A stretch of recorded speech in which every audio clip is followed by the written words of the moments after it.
Hello, it's Jennifer. Today is Sunday, April 15th. Just 2 more days to get your taxes in. Anyhow, today I'm out taking care of my tomatoes. Many of my tomato plants are now maturing. They're putting out flowers and fruit. And so today I thought I'd show what I do with my tomato plants at this phase. So this morning I have here in front of me, I think this is a Cour di Bue plant, and it's got some flowers on it, and what I've been doing to induce fruiting is helping it along with pollination. And I've been using a common method, which is an electric toothbrush, and here's basically how it's done.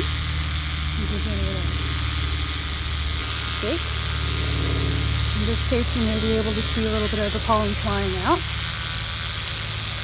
and this basically helps release the pollen and improve pollination and give you a more complete pollination so you can have well-formed tomatoes. So I do this to every flower that's open and every flower that's close to opening. And here's one of my peppers, and it's a little guy, and it's trying already to flower, and I think it's a little too small to flower, so I'll just pinch that bud off. And that's basically how I deal with my peppers until they get to a certain size. I really don't like them to start flowering. I want them to concentrate on making leaves and a strong stem. So one of the things I look for when I come out into my tomato garden and take a look around are evidence of caterpillars. And here we have evidence of caterpillars. These little black things on the leaves are caterpillar poo. And you can see above that a caterpillar's been chewing on the leaf. Now I killed this guy earlier, so there's his butt. I cut him in half with scissors. But that's what I do every morning. I look for signs like chewed leaves and caterpillar poo, and I find the caterpillar, and either I cut him in half or I will pull him off and put him in a container so the birds can eat him later.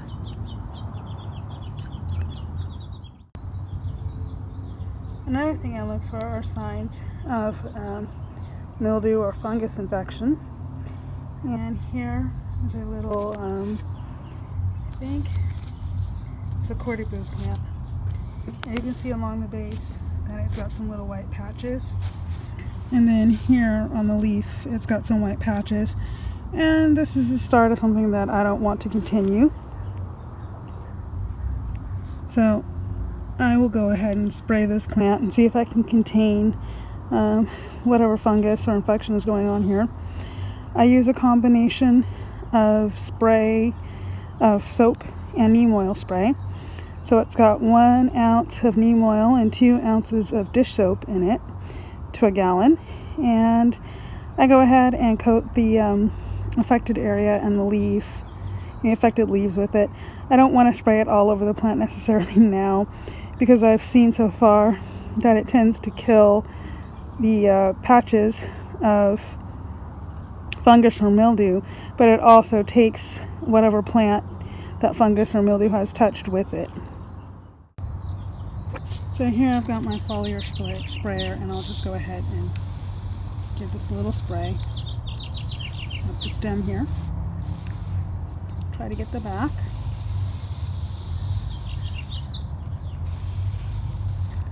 And then, since this leaf is affected, I'll probably get the lower leaves here. I tried on this plant to cut off the lower leaves that were touching the dirt, because that's usually how the infection starts, is from the dirt. So I'll go ahead and spray it, the dirt around the area, and I'll get these lower leaves.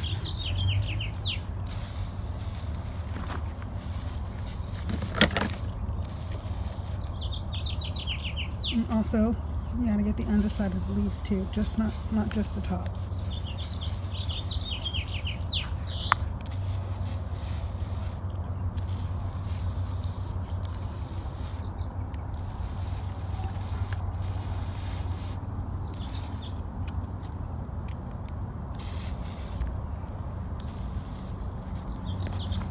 Another thing I like to do, especially on a plant this thin, is go ahead and remove some of the suckers. So this guy I'll let stay because it seems like a pretty big and stable sucker.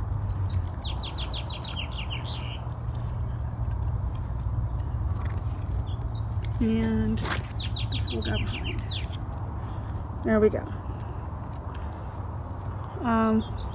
This plant here is kind of spindly. I don't like it that it's necessarily trying to flower now.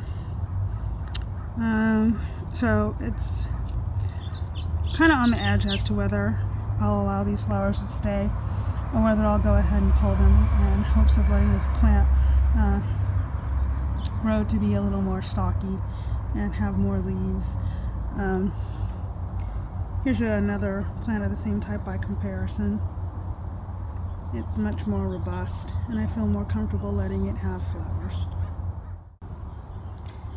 This Buck Beauty plant is also one of the ones I consider too small for flowers, and that needs, I guess, more support with growing leaves and a thicker stalk than growing suckers and growing flowers. So I'm going to go ahead and remove these flowers.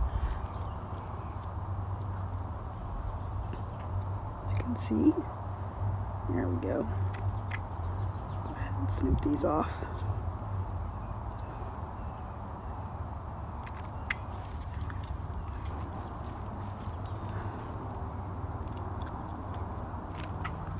Okay.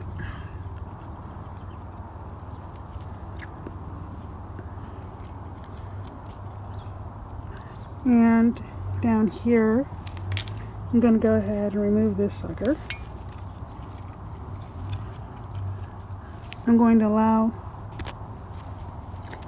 this sucker to stay because it looks pretty big and healthy, and that it might actually help the plant in the end produce more tomatoes.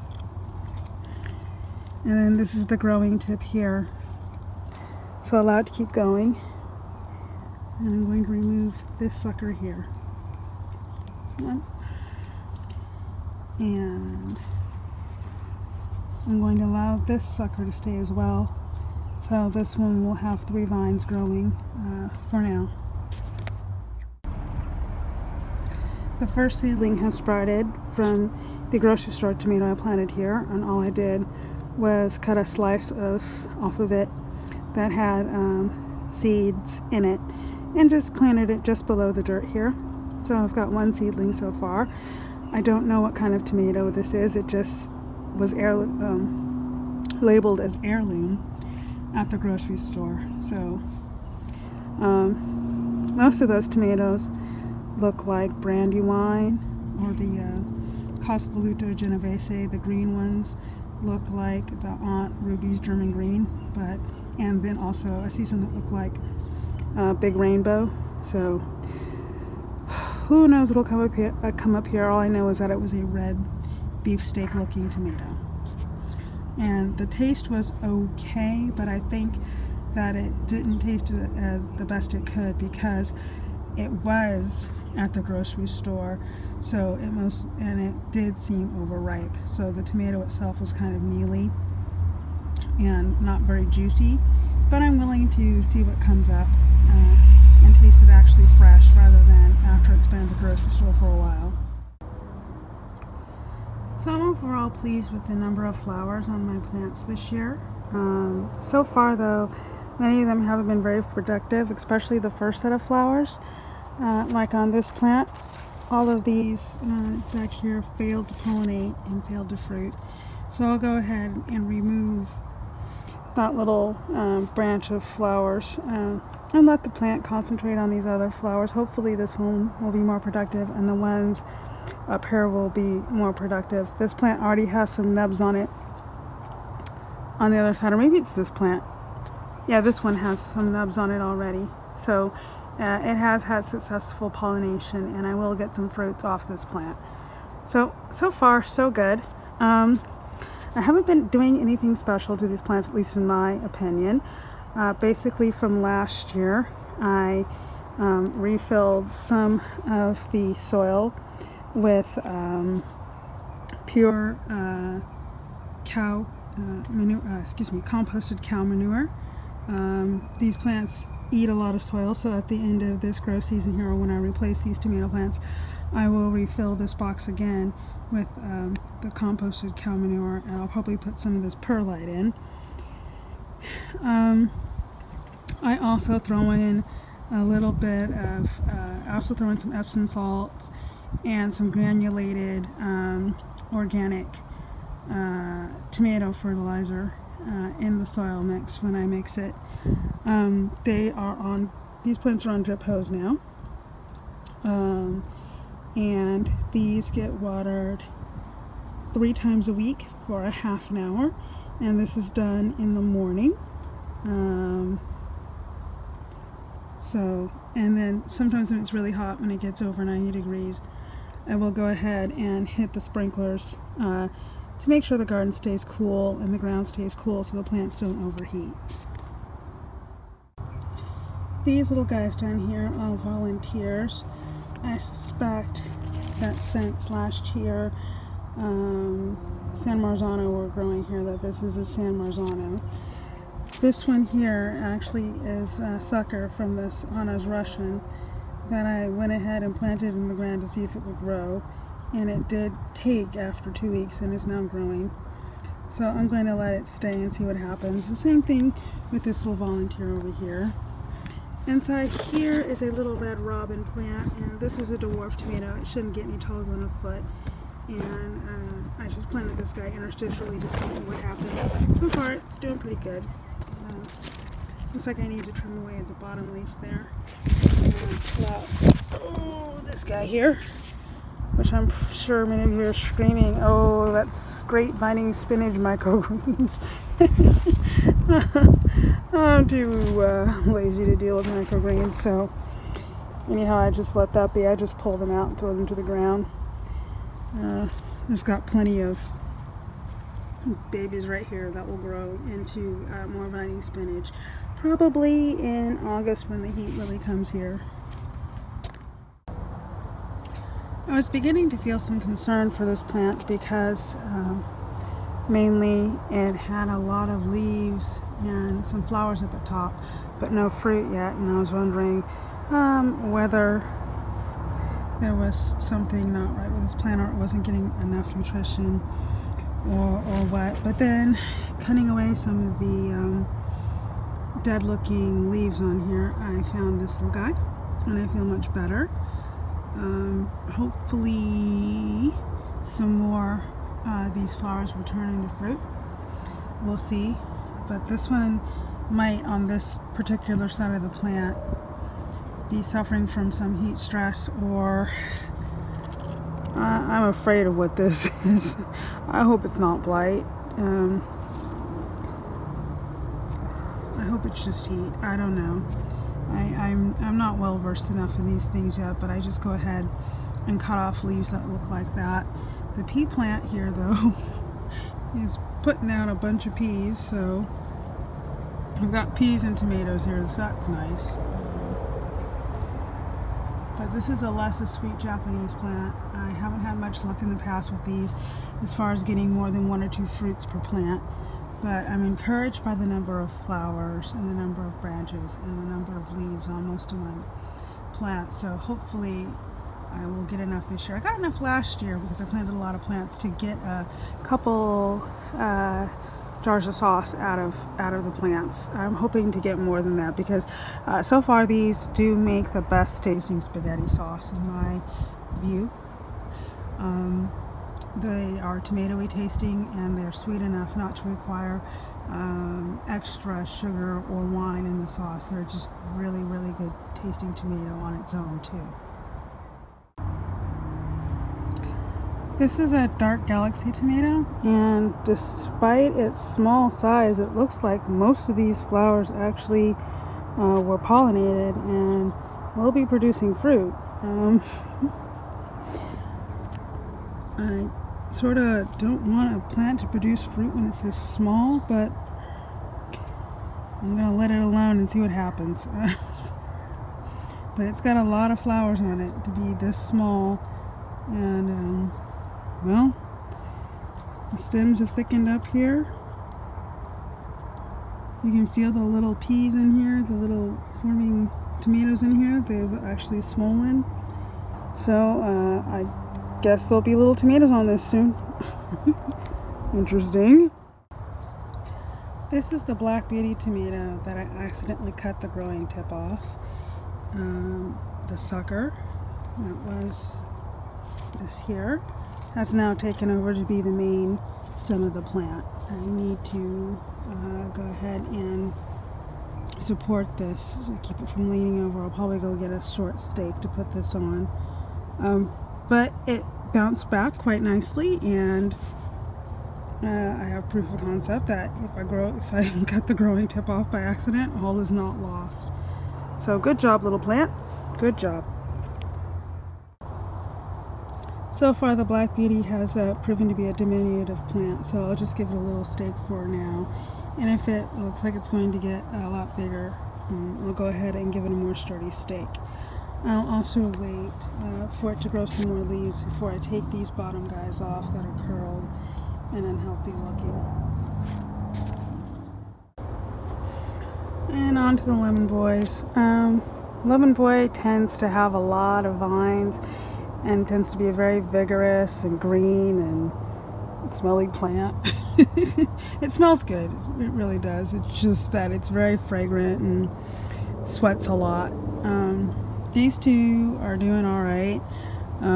I've got some crazy trellising going on here trying to contain it.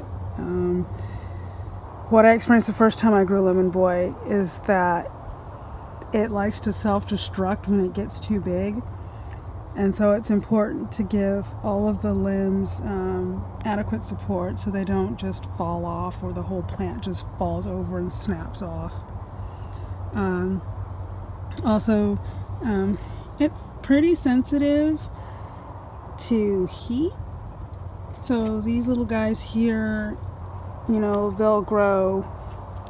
If I can show you the little boys, my little lemon boys. These little guys will tend to stop growing when it gets too hot or too cold or the water conditions are not right. So far they've been growing steadily, so I guess now is a good time for this plant. It looks like there are lots of flowers, so a lot more potential lemon boys coming my way.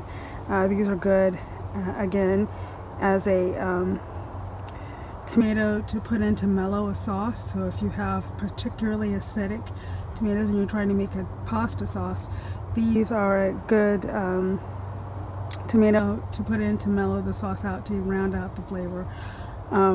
I don't like eating these by themselves. The texture is too mushy. Maybe that was just the first plants I grew. Maybe these will be different. But anyhow, I'm really excited to make sauce with these this year. This is one of my Polish Linguisas. So far it's turning out to be a more stout and short plant than I expected it to be. It's responding well to this tomato twist. I've tried to use these before without any success, but this one seems to have taken to it, and it's been adequate support for the plant so far. I hear you, lizard. So this is the first time I've planted the Polish Linguisa. It looks like the tomatoes are going to be pretty big, judging by the length of these flowers. No fruit yet, but it did just start flowering, and we'll see how this stout little plant does. So I'm wrapping up today's tomato duties with this San Marzano.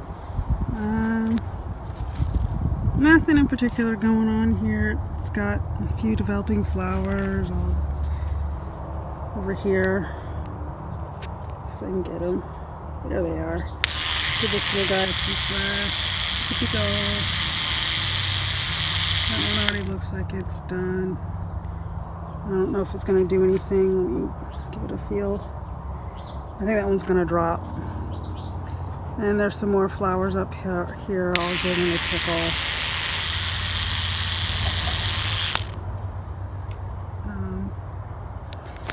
So this plant is not as robust as the other San Marzanos.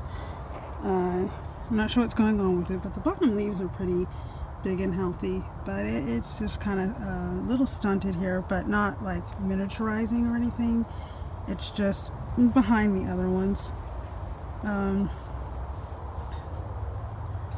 It's also got some crazy vines coming off of it from these really fat and sturdy suckers. So soon it's going to be hard to contain, and might have the same type of self-destruction problem as the lemon boys, with it branching off this way. It just doesn't have enough strength to cantilever off of this main branch. So as it grows, I'll have to figure out how best to support it such that it can support the weight of its own branches plus the weight of tomatoes. And that's all for today. I'll come back to these in a little while when there's more fruit and the fruit's starting to mature on some of them, and talk about what I do when the plant's maturing, and take a look at the fruit, see the quality of them, and start looking at some of the newer plants that I'll put in the garden, and also start doing some taste tests. Hopefully, probably in about a month, I'll be ready to do some taste tests on these tomatoes, especially on the new varieties, which I'm excited about. So, both about taste, eating raw, and as well as how well they become sauce, which is most important to me. I really love tomato sauce and tomato soup and things like that. So that's all for now.